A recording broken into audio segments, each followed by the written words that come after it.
Hey guys, welcome back to my channel. This is going to be my last pregnancy update with baby number 5 until she gets here. I will do a baby gear haul, like all of the stuff we've purchased for baby soon, probably in like a week or so by the time you see this video.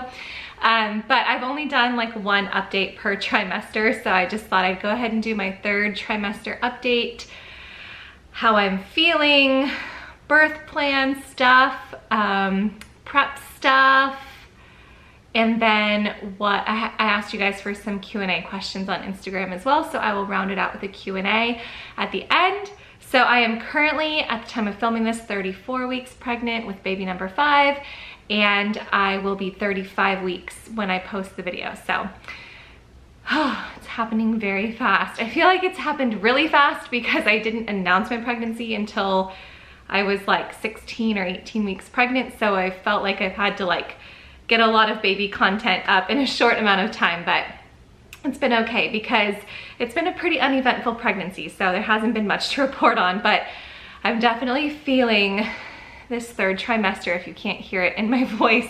So let's go ahead and get started with my 3rd trimester update, plans, and some Q&A.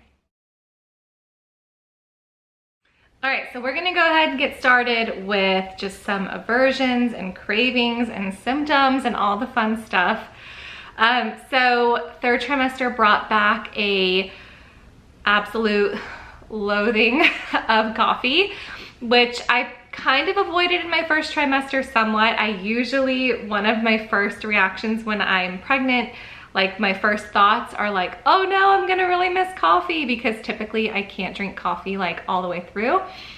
With this pregnancy, I didn't have such crazy strong symptoms at the beginning of my pregnancy, so I was able to kind of handle coffee here and there.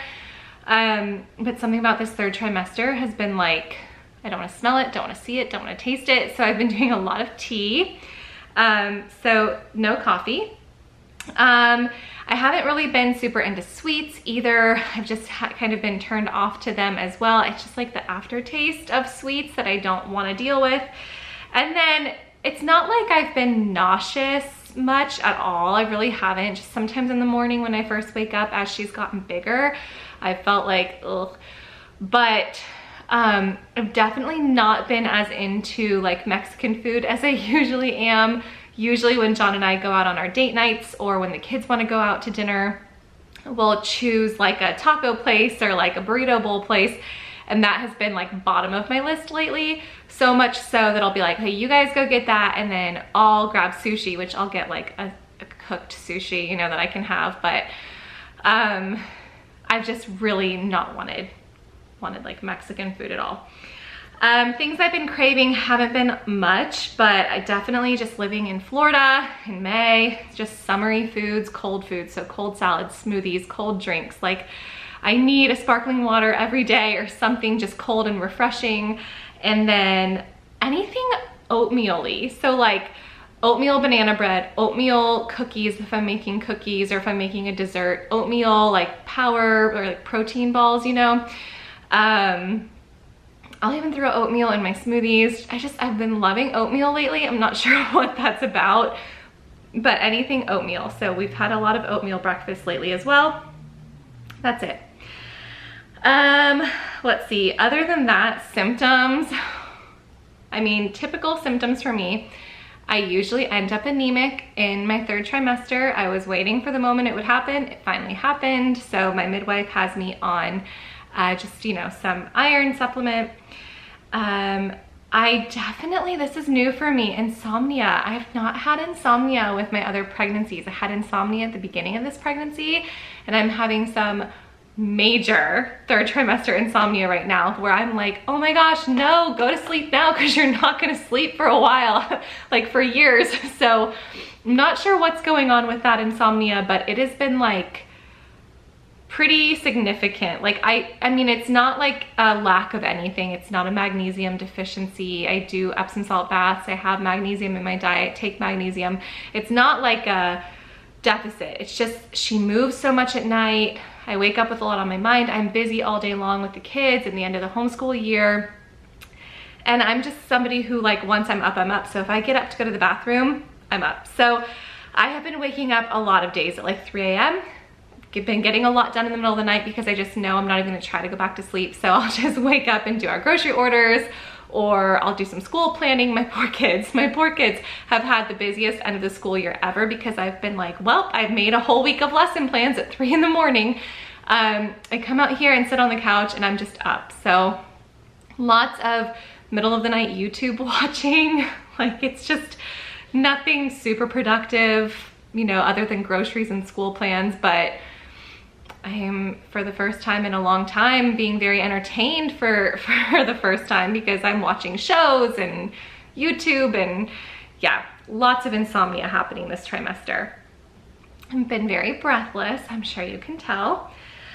Even John and I, we went on a date last night, and we ended our date at Target, as is usual for us, and he just kept asking me if I was okay, and I'm like, I'm fine, like, what are you talking about? And I thought he thought I was having contractions or I was in pain, and then I was like, oh no, I just sound like this all the time now. Just walking makes me like so it's gotten progressively worse with each pregnancy, this one significantly worse. But it is what it is. It doesn't bother me, I just don't realize how much I sound like it until I'm around John, because the kids don't pick up on it at all. Let's see, very tired, but I think that's just because again, it's the anemia, which I think my last blood draw, my levels were up, but it's a mixture of that and just the insomnia and just being a mom of 4 as well. And being a dance mom too. That just makes you tired this time of year. And then symphysis pubis or pubis symphysis, I've had a funny relationship with that this pregnancy. I always expect it. It happens earlier and earlier with each pregnancy. It's never like, I mean, it's very, very painful, but because my head's like, I know it's gonna happen, I just either prepare for it or I am not fazed by it too much. I mean, it's not comfortable at all. But this pregnancy, it started later than any other pregnancy, and it's been off and on. And then it wasn't until probably this week that it got to where it was with other pregnancies. So I'm pretty happy with that it hasn't been so bad. It was ramping up for a while and then it kind of went away. At my last check, my midwife told me that she's way down, like in my pelvis already. So I think maybe that's something that's changed in the last couple weeks, and that's why it suddenly hurts so much more. I've also been on my feet a whole lot more in the last couple of weeks, just with end of the school year stuff, trying to get my house in order, trying to get ready for her to get here. And so I think that might have done it as well, just not a lot of rest at night. And then last but not least is my swelling. I always have like swollen ankles. I actually have low blood pressure typically, and I would attribute that to being a runner for my whole life. That's at least what I've been told, why I always have low blood pressure. I don't have anything, nothing's elevated. My midwife has been doing my blood work, and you know, you get your urine every time you go to the doctor, or every time I go for my appointments. And so there's been no protein, nothing that would be like, you know, that would make you think I would have preeclampsia or anything like that. Except for that my swelling always looks like preeclampsia swelling. It's really bad. I always get really bad swelling. It's worse this time, I think, just because it's hot. I haven't had a summer pregnancy since my son Jesse 11 years ago. And so I think it just caught me off guard with how quickly it came on as soon as it got really hot outside. So I would say it's been like five weeks where I've like noticed swelling, maybe since about Easter time or so.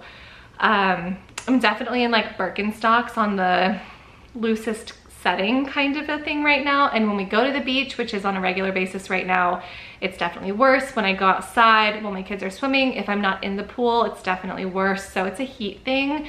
As long as I'm running errands, like I'll put my feet up when I can at home. Mostly it's at night that the swelling goes down. But when I'm running errands with the kids, I put the air conditioning on my feet in my car and like blast that, and that keeps me from showing up somewhere with little monster feet. But there's nothing I've ever really been able to do about it. Compression socks have never helped. Epsom salt baths have never helped. My midwife has me drinking dandelion tea, and that has kept it at bay. It has made it not worse, but it hasn't made it much better either.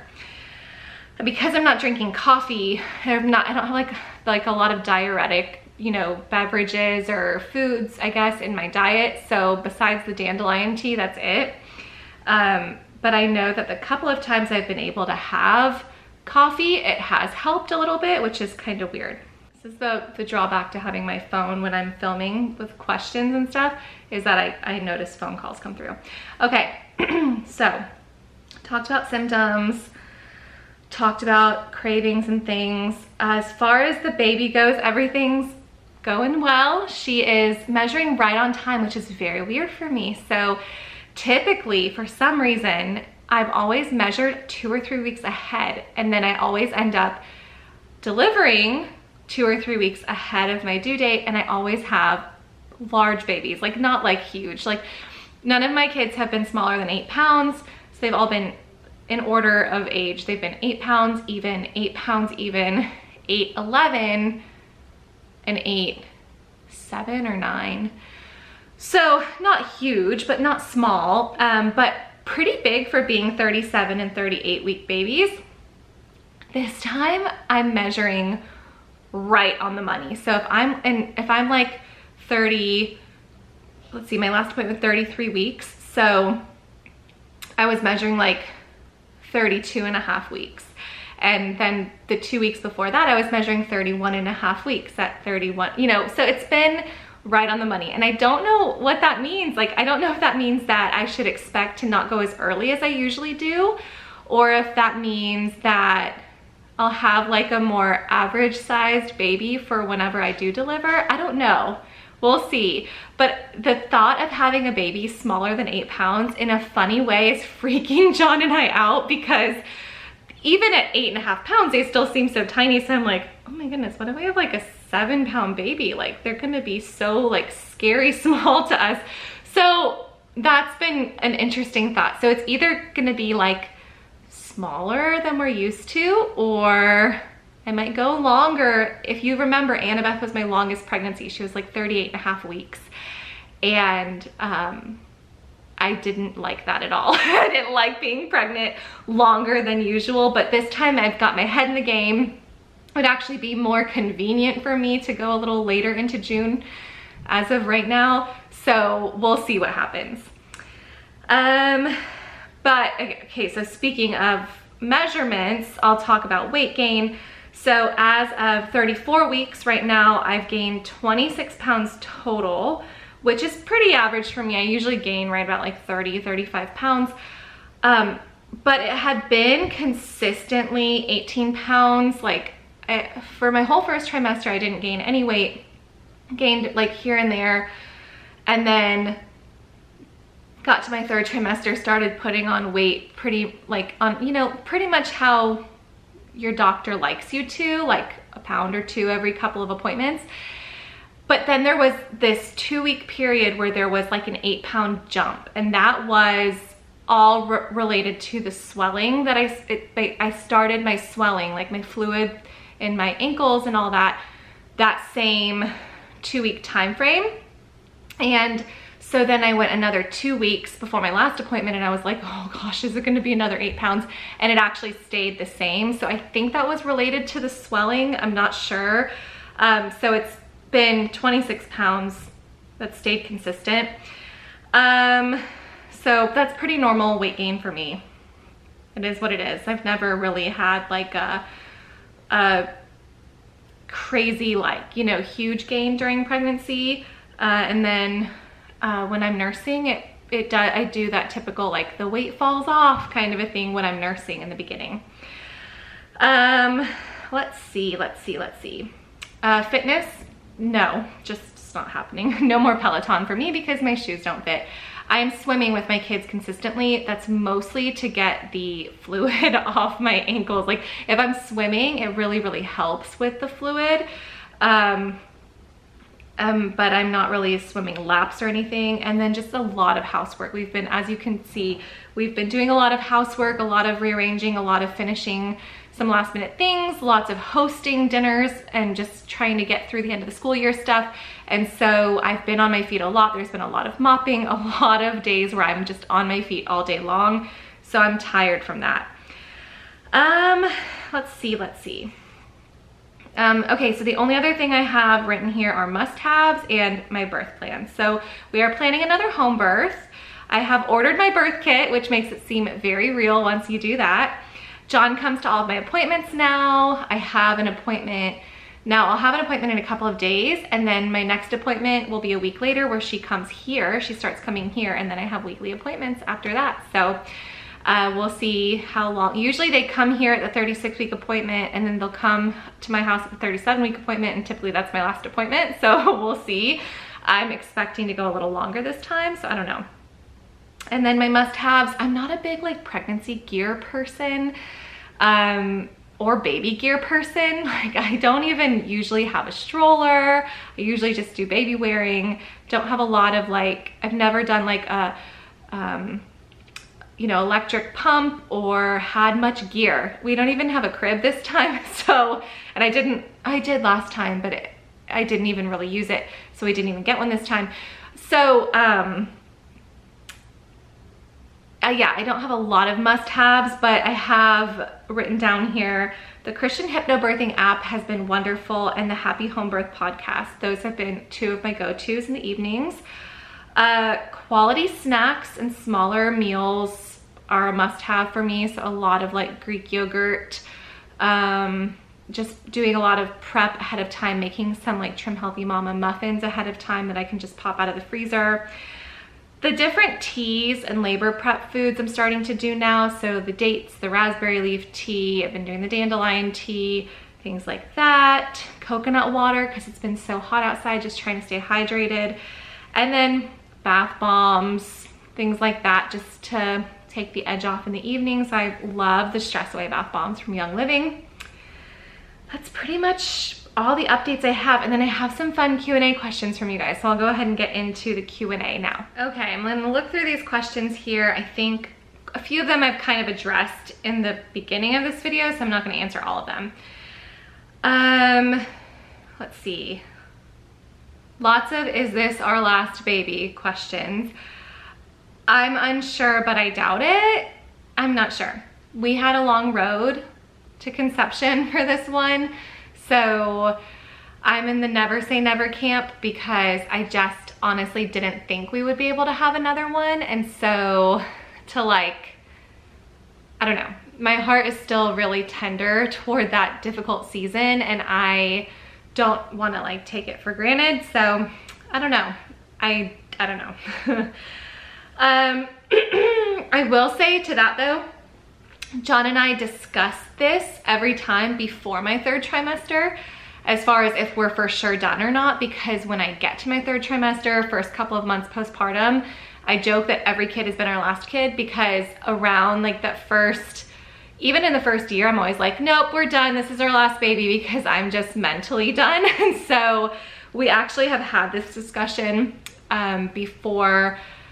It was even before like 20 weeks. I was like, let's have this talk now, because I know that in a few weeks I'm gonna be like, we're done, done, done, done, done. And then every time I've really pestered John, like, don't you wanna be done? Don't you wanna be done? And then we get to the point where I'm like, I'm so glad we weren't done. So we've already had the discussion between the two of us. And so we're definitely not like sealing the deal with not having more, but we just don't know how it'll unfold. Somebody said, only one of my 3 have been successful breastfeeding. Any tips for number 4 for breastfeeding success? My most successful nursing, my most successful, like, yeah, breastfeeding seasons have been my last couple of kids. And that, well, really, especially, well, I don't know, it depends on how you define success. For me, it always comes down to slowing down the schedule, because just trying to like nurse on the run all the time is emotionally exhausting for me. And so then when it becomes physically taxing too, that's just a bad combo. especially if you're like prone to mastitis or anything. Just being on the go makes that worse for me. Like I try to get back to running way too quickly, and typically like sports bras and things like that cause mastitis. And so with some kids that really discouraged me. A good lactation consultant is always great to have if you need them. I had one kid who I kept thinking I had thrush. And so I was like ready to throw in the towel. Like, I think I had thrush, I have thrush, we got thrush again, thrush, thrush, thrush. And I kept treating myself for thrush, thinking that's what it was. It was a tongue tie. And so that's why I was like cracking and bleeding, thinking that I was getting thrush over and over again, but it was a tongue tie. And for some reason with that child, I had never heard of tongue tie or, you know, seen it or dealt with it. And so that was all that was needed. And we suffered unnecessarily for a few months with a lot of pain. And that is my child who I supplemented with the most, because I just, you know, I always thought we had thrush. And I may have had thrush from the cracking and bleeding that was happening, but it was a latch issue all along. Snacks, food is a big deal. I actually prepare more for nursing and for postpartum than I prepare for labor, which is just funny, but I just know that that's kind of the long haul that I really need to prep for. And so lots of water, lots of snack options, good snack options. Actually, I'm sitting here waiting for my Amazon order to come here with brewer's yeast so I can make a bunch of lactation cookies to keep in the freezer. Things like that are always helpful to me. The mother's milk tea is really helpful for me. So just making sure to keep supply up, because I actually always get my cycle back like right a couple months later, no matter how well we're nursing. And so that always causes like a hormone dip when I'm nursing. So every few weeks, you know, postpartum, I have to really up the the lactation cookies and the tea and stuff to be prepared for that little dip for a couple days. Which items have you used before and are going to use again? My Ergo, my ring sling, Moby Wrap Loyal. I always want a good swing. Last time with Annie, I thought like, oh, we don't need a swing. And then she was like 3 or 4 days old and I sent John to Target to get a swing for her. Those are like my go-tos. This time around I got one of those, we've never really used a pump, but last time I got one of those like suction cup pumps that you just kind of like stick on while you're nursing on the other side for all the letdown, and that ended up being really helpful because then I had a milk supply, and because just when she was a couple months old I needed to have my appendix out, and we didn't have, and I was in the hospital, so John actually had milk for her, where like Eli, I never, you know, supplemented or used anything. And with my younger two, I pumped a little with a manual pump, but I didn't really use a pump or anything like that. So that those little like stick on, I know they're like suction cup almost, they just stick to one side while you're nursing on the other. Really helpful. So just like a swing, wraps and carriers, that's pretty much it. Do you have insomnia, GERD, any symptoms? How do you deal with it, especially at nighttime? So I did address the insomnia, but yes, I have really bad heartburn and I can't figure it out. It comes out of nowhere. Like I can eat chicken wings at bedtime and be fine. And then I can, like the other day I had a cupcake and I had heartburn all night long. And I'm like, a cupcake, but not chicken wings. Like I don't know. I can't figure it out. So I think it has more to do with like where she's sitting and how I'm lying down and things like that. How are you prepping for birth? I am prepping by listening to Homebirth podcast, Happy Homebirth podcast, listening to Christian hypnobirthing app, watching home birth videos online. I mean, John is really a really great birth partner. I've never needed a doula. He's always been right there. He knows the right things to say. If I tell him some affirmations that I think will be helpful, he'll write them down, have them ready to go.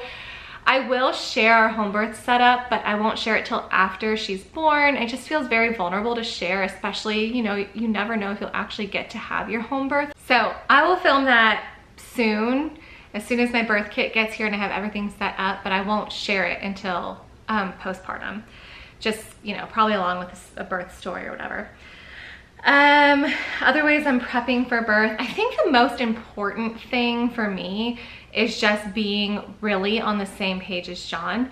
Home birth is a really vulnerable and intimate experience, and I personally can't go into home birth or even envision my birth if I'm not like on really good terms with John. And I don't mean like we can't have a disagreement about anything, but I just mean like I have to have the conversations. We have to have the time together. I have to feel like we're really like step in step together. Otherwise, if I feel like any sort of disconnect or concern that there will be a disconnect with like him reading what I need during labor or anything like that, then it will like hold me up a little bit. And he is really such a great birth partner. Like, I wish I could share his personality with everybody who just needs a really great like daddy doula, because he's so awesome in labor. He has called the shots for me the last 3 labors when I wasn't able, so everything except for our first child. He's been like one step ahead of me. He's advocated for me. He's known what I've needed before I knew I needed it. I have like I think it's called precipitous labors that are really, really fast. And I'm not complaining. It's not a complaint at all. It's actually really great, but it's very intense because you're cramming like full labor into less than 3 hours. And so by the time my labors start, they're like, and what happens for me is I explain it to my midwives like this. I feel like I close my eyes and I wake up and I have a baby. And that's not to say like I'm not experiencing tons of pain or intensity from contractions or hearing what's going on, but I just like kind of lock up. I go into this zone. I close my eyes for most of my labor just to handle it. And so I don't communicate. Like, I do not communicate when I'm in labor at all. You cannot get a read on me. Like, I can't tell you what I need. I can't tell you what I want. I don't even know what I want. I can be as prepared as I want to be, but as soon as the more intense waves start doubling up on each other, I'm gone. So I'm just like, and I retreat. And it's been a wonderful way to handle it personally. I've loved it because I feel like I don't remember a lot of it. I don't experience like a lot of fear. I'm not looking in people's eyes and trying to read the room, which is wonderful. But if John doesn't know what I need, then that's just not good. So mostly I prepare for labor by just making sure I'm on really good terms with John. And then I'm not a super emotional personality where I'm like dreaming about newborn. You know, I've never been that way, but my girlfriends convinced me again to do another little shower for this little girl. I was pretty against it. I've had one for all of my kids. It's been more of like a celebration with my friends each time. For the last few pregnancies, I haven't needed anything, so I haven't made registries, but just getting together and having all of my girlfriends pray over this baby by name, pray over her future, celebrate with my girls, you know, their new little brother or sister each time has been very sweet. And so I have that coming up in a couple of days. Again, I don't even have a registry because I don't need anything. So it's just kind of fun to see like little outfits and things that people still get, but that helps me set my mind in the right place. So I purposely, when we were picking a date with my friends and I purposely chose a date that was after school and dance season and all of the little last to-dos that I had to do, because once I have that experience, it feels very sacred. There's a lot of like I said, prayers and affirmations, and there's like, you know, last time there were candles and before that we had bracelets, and it just helps me feel really connected to all my girlfriends. And I don't want anything after that to like get in my head. So that's like a entrance to like birth season for me, and that's coming up soon. So that helps me prepare as well. Let's see, how am I preparing the kids for the adjustment of a new baby? Well, 3 of the 4 of them have had a new baby before, and 1 of the 4 of them thinks that it's her job to prepare me for how she's going to run the show with this little sister. So just reading home birth reading home birth books from my midwife with her and just having realistic conversations about, you know, mom and dad are gonna be tired, prepping like snacks, foods, things that are gonna be helpful for them. I have such a sweet community of friends who provide meals and help for those first few days. And so really it's just about lowering their expectations. Like, we're not going to the beach for those first few days. So just things like that. But they've been here for postpartum before, so they pretty much know what to expect, and it's really helpful that it's in the summer. So those are most of the questions, the general gist of questions that I got. If you guys have any more questions, leave them in the comments down below, and I will see you soon. Bye guys.